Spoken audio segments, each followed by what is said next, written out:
Hey guys, what's up? It's me, Pagey here, once again with another video, and this is going to be my Flash Season 2 Episode 4 review entitled The Fury of the Firestorm. So I really liked this episode. It's probably one of my favourites for this season, even though this is the 4th episode, it was still probably my favourite one. Yeah, I'd have to say it's my favourite one. I really enjoyed this episode.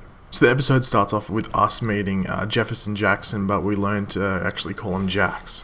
Now, Jax, around 2 years ago, was actually a star, high school American football player on the verge of being, well, actually was accepted by colleges, and he just got his, pick of where he wanted to go to. But unfortunately, just after he finishes a game, he actually gets hit by the particle accelerator. We then carry on to present day, where we just carry on from what happened at the end of episode 3, where Professor Stein is sort of having withdrawals, essentially, from not having an acceptable partner to, with the Firestorm Matrix. And through some different tests and stuff, they find that there's 2 candidates that could actually be his partner. One is Jax, and the other is actually Henry Hewitt. We also get to see a little bit of Harrison Wells actually lurking in Star Labs, being a bit suspicious. One cool thing which I was not expecting in this episode, and I don't think anyone was expecting, was Patty actually mentions there being a sighting of this half man, half shark, or a Sharkman, whatever you want to call him. And this is obviously, well, I'm thinking it must be KingShark. It couldn't be anyone else. It has to be KingShark. Am I the only one that thinks this? But anyway, that was just some little side thing. But then we move on to Iris reconnecting with her mother. Now they made up, and essentially she doesn't completely diss Francine. She just basically tells her that she doesn't hate her, but she just doesn't really want anything to do with her in regards to her life. Now the search for Professor Stein's little candidate thing goes on. We actually get introduced to Henry Hewitt, and he actually tries to fuse with Professor Stein. He was really excited about it. He wanted to be the superhero and stuff like that, but unfortunately the fusion does not work, and Henry gets really pissed off, walks away, and when he's actually leaving Star Labs, his hand gets that glow on it. Following this, we get Harrison Wells actually robbing Mercury Labs of a weapon. I'm not too sure what the weapon is. You see it at the end of the episode, but I'm not too sure what it is. I'll talk about it towards the end of the episode. And following this, we also learn that Francine actually only has a few months to live, which I thought at the beginning was bullshit, but it actually might be true. And it leads up to some pretty cool introductions that we might get in the next couple of episodes, which I'll talk about in a second.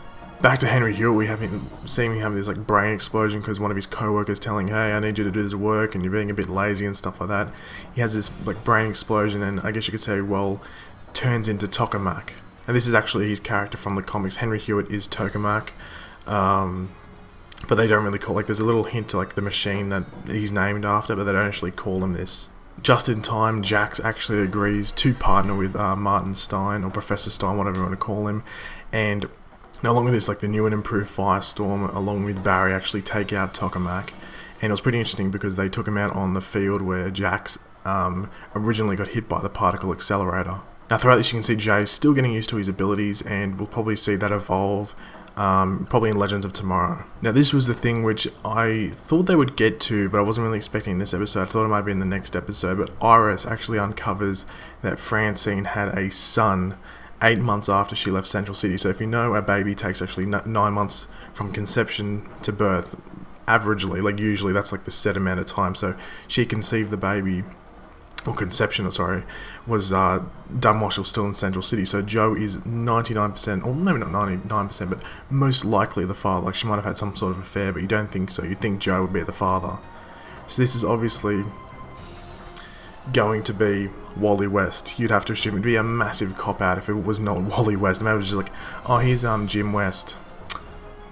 Are you serious? If that happened, I'd be really annoyed. But yeah, Wally West, we'll probably meet him soon, especially if the whole Francine dying thing of, if she has a set date, then he would probably, if he's under 18, he'd probably need to go to his next of kin, which would be Joe. Then see Jax and Professor Stein actually leaving to Pittsburgh to meet a colleague of Professor Stein who will help them with their Firestorm powers. I'm not going to spoil anything. We'll most likely meet this person soon.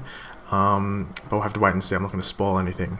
And the last thing we see in this episode was so random, but really cool at the same time. We actually see Barry get attacked by the previously mentioned in this review, KingShark, who also threatens to kill Patty after she starts shooting him. But they are actually saved by a mysterious hooded figure who kill KingShark. Don't know if they kill him. I don't think they kill him. I think they stun him, because I don't think they'd want to kill KingShark. But it actually gets revealed that this hooded figure is Harrison Wells, and Barry like confronts him. And I saw the preview for this next episode, so they do work with this Harrison Wells. I don't think they 100% trust him, but they are working with him in regards to Zoom. We are expecting more Zoom in next episode. So overall, I give this episode a 4 out of 5. I really enjoyed it. KingShark was just a really cool addition, and hopefully he appears more. This episode was really CGI filled, and I think it would have cost a lot to do this episode, because all the Firestorm, the tokamak, and even like the KingShark stuff. Like the KingShark stuff is on like the on the same level as really Gorilla Grodd if you think about it. So it's really cool they did this, and I really like the CGI in this episode. So if you enjoy the video, make sure to leave a like, leave any comments on what you thought of season 2, episode 4, Fury of the Firestorm, in the comments below, and subscribe if you're new. I'll bring out probably like a bonus Flash video throughout the next couple of days, probably on the next episode, or maybe around like Zoom and Harrison Wells. We'll have to wait and see. But I'll catch you later, guys. Goodbye.